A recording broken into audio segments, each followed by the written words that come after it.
शिव जी को modern husband की तरह देखें तो वो सबसे लो मेंटेनेंस हस्बैंड है। कि मैं टेस्ट में पास हो गया तो मुझे क्या मिलेगा? घर में शांति। नमस्कार दोस्तों, आज का वीडियो मेरे लिए बहुत खास है क्योंकि आज मैं अकेली नहीं हूँ, ये मेरे साथ है। जी हाँ, आज मैं भी साथ हूँ। ऑनेस्टली थोड़ा नर्वस भी हूँ। अच्छा, घर में तो इतने कॉन्फिडेंट रहते हो। क्या करें, घर में आप और बच्चे ही तो होते हैं। आज तो आपकी ऑडियंस भी हमारे साथ है।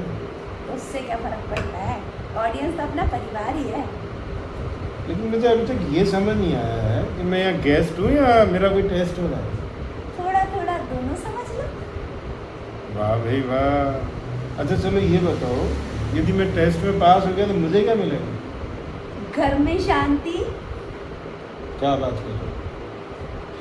वेरी गुड, ये तो बहुत बड़ा रिवार्ड होगा मेरे लिए। और क्या, आज हम बात करने वाले हैं शिव पार्वती की कहानी, यानी असली कपल बोलो।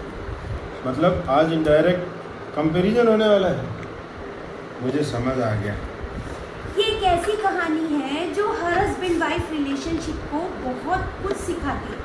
और सच कहूँ तो ये सिर्फ भगवानों की कहानी नहीं है, ये एक आइडियल रिलेशनशिप का एग्जाम्पल है। तो अगर हम शिव जी को एक हस्बैंड की तरह देखें तो वो बहुत ही यूनिक पर्सनैलिटी है। वो ना तो राजा है, ना ही कोई ऐश्वर्य में रहने वाले देवता। उनका घर कैलाश पर्वत है, बर्फ से ढका हुआ, शांत और एकदम साधारण। गले में सर्प, मतलब एकदम अलग। उनका पहनावा भी बहुत डिफरेंट है। लेकिन इंटरेस्टिंग बात यह है कि शिव जी जैसे हैं वैसे ही खुद को एक्सेप्ट करते हैं। वो दिखावे में विश्वास नहीं रखते और शायद यही चीज़ उन्हें सबसे खास बनाती है। अगर हम शिव जी को मॉडर्न हस्बैंड की तरह देखें तो वो सबसे लो मेंटेनेंस हस्बैंड है। ना उन्हें ब्रांडेड कपड़े चाहिए, ना फैंसी घर और ना कोई लग्जरी लाइफस्टाइल। पूरा सेटअप देखो, कैलाश पर्वत, बर्फ, शांति और अल्टीमेट लेवल।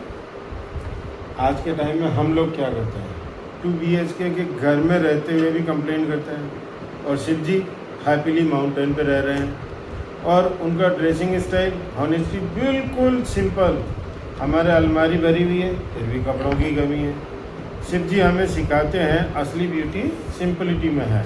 मतलब आप इनडायरेक्टली मुझसे क्या कहना चाहते हो कि सिंपलिसिटी आपको पसंद है और मुझे शॉपिंग कम कर देनी चाहिए? जी हाँ, मैं बस एग्जाम्पल दे रहा हूँ और माइथोलॉजिकल डिस्कशन कर रहा हूँ।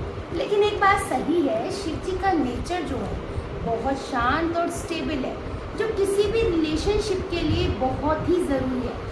अब अगर हम पार्वती जी की बात करें तो वो सिर्फ एक देवी नहीं है, बल्कि एक ऐसी पत्नी है जिन्होंने अपने रिलेशनशिप के लिए बहुत कुछ किया। पार्वती जी बचपन से ही जानती थी कि उन्हें शिव जी को अपना जीवन साथी बनाना, लेकिन सिचुएशन इतनी आसान नहीं थी। शिव जी दुनिया से अलग, किसी भी रिश्ते में इंटरेस्टेड नहीं। फिर भी पार्वती जी ने हार नहीं मानी। उन्होंने सालों तक तपस्या की, कठिन से कठिन व्रत करे। आज सोच के भी मतलब अगर कोई ऐसा करे ना तो ऐसे लगेगा, लोग कहेंगे कि तो ओवर सीरियस हो रही है। ये बात मुझे बहुत स्ट्रांग लगी कि उन्होंने किसी को फोर्स नहीं किया, बस अपने डेडिकेशन से शिव जी का मन जीत लिया।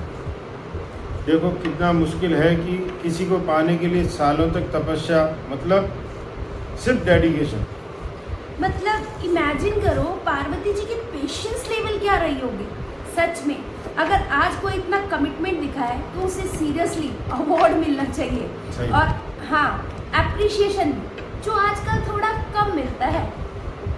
एक चीज़ है जो मुझे पर्सनली इस कहानी से सीखने को मिलती है। वो क्या है? वो है पेशेंस। आज हम लोग छोटी छोटी बातों पर इम्पोर्टेंट हो जाते हैं।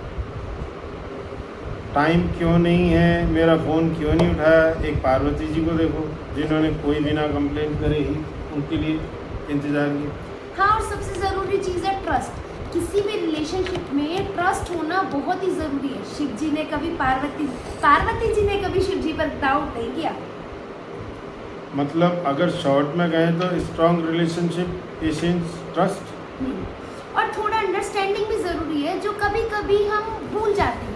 आजकल हम लोग लास्ट सीन देखते हैं व्हाट्सएप में कि लास्ट सीन क्या था ना, कंक्लूजन निकाल लेते हैं। मतलब कि अगर उस टाइम पे व्हाट्सएप होता तो ये कहानी कुछ और होती। हाँ, शिव सोच के देखो, शिव जी ऑनलाइन थे, रिप्लाई क्यों नहीं आया? वो इतनी देर से ऑनलाइन बैठे हैं, उन्होंने मैसेज नहीं पढ़ा, क्या कर रहे होंगे? कुछ तो गड़बड़ है। और शिव जी मेडिटेशन में डू नॉट डिस्टर्ब मोड में। मुझे एक पार्ट बहुत इंटरेस्टिंग लगता है, जब शिव जी पार्वती जी की परीक्षा लेने पहुंचते हैं, वो साधु बनकर जाते हैं और खुद की बुराई करते हैं और पार्वती जी उन्हें तुरंत रोक देते हैं। ये दिखाता है कि उनका ट्रस्ट कितना स्ट्रॉन्ग था, पार्वती जी शिव जी पर कितना स्ट्रॉन्ग विश्वास करती थी, मतलब उन पर किसी के कहने का कोई फर्क नहीं पड़ता था।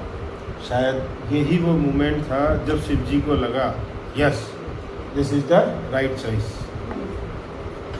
जब उनका विवाह हुआ, वो भी सिर्फ एक शादी नहीं थी, वो बिल्कुल दो पर्सनैलिटियों का मिलन था। एक तरफ शिव जी सिंपल, रॉ, टोटली अलग, दूसरी तरफ पार्वती जी ग्रेसफुल और रॉयल बैकग्राउंड से, मतलब कंट्रास्ट फुल ऑन है, लेकिन दोनों एक दूसरे को वैसे ही एक्सेप्ट करते हैं जैसे वो है। ऑनेस्टली मुझे लगता है ये सबसे बड़ा लेसन है मैरिज का, कि आपको सामने वाले को बदलने की कोशिश नहीं करनी चाहिए, बल्कि उसे समझना और एक्सेप्ट करना चाहिए। आज अगर हम अपने रिलेशनशिप में ये एक चीज़ अप्लाई कर लें तो बहुत सी प्रॉब्लम खुद ही सॉल्व हो जाएगी। ये बात सुनकर मुझे बहुत अच्छा लगा, प्रैक्टिकली लाइफ में अभी अप्लाई करने वाले हैं। कोशिश जारी है। एक और बहुत गहरी बात है शिव और शक्ति का संबंध। कहा जाता है शिव बिना शक्ति के शव है, मतलब एनर्जी के बिना सब कुछ अधूरा है। अगर हम इसे रिलेशनशिप में देखें तो हस्बैंड और वाइफ दोनों इक्वली इम्पोर्टेंट है, कोई भी छोटा या कोई बड़ा नहीं होता, दोनों मिलकर एक कंप्लीट लाइफ बनाते हैं। आज सोसाइटी में अक्सर कंपैरिजन होता है, कौन ज़्यादा इम्पोर्टेंट है, लेकिन ये कहानी सिखाती है कि रिलेशनशिप कंपटीशन नहीं, पार्टनरशिप, और पार्टनरशिप में दोनों को बराबर एफर्ट देना पड़ता है। तो दोस्तों, ये थी शिव जी और पार्वती जी की कहानी, जो सिर्फ माइथोलॉजिकल नहीं बल्कि रियल लाइफ के लिए गाइड है। ऑनेस्टली हर कपल अगर इस कहानी से थोड़ा सा भी सीख ले तो उनका रिलेशनशिप और मजबूत हो सकता है। अच्छा चलिए, अब आप लोग बताइए कि आपको इस कहानी का कौन सा पार्ट सबसे ज़्यादा रिलेटेबल लगा। हमें कमेंट में ज़रूर बताइएगा, और अगर आप कपल में ये वीडियो देख रहे हैं तो साथ में डिस्कस भी कीजिएगा। हम फिर मिलेंगे एक ऐसे ही नए टॉपिक के साथ। तब तक हमारे वीडियोस को देखते रहिएगा, चैनल को सब्सक्राइब करना ना भूलिएगा और वीडियो को आप ज़्यादा से ज़्यादा फॉरवर्ड भी कीजिएगा। स्वास्थ्य का ध्यान रखिएगा।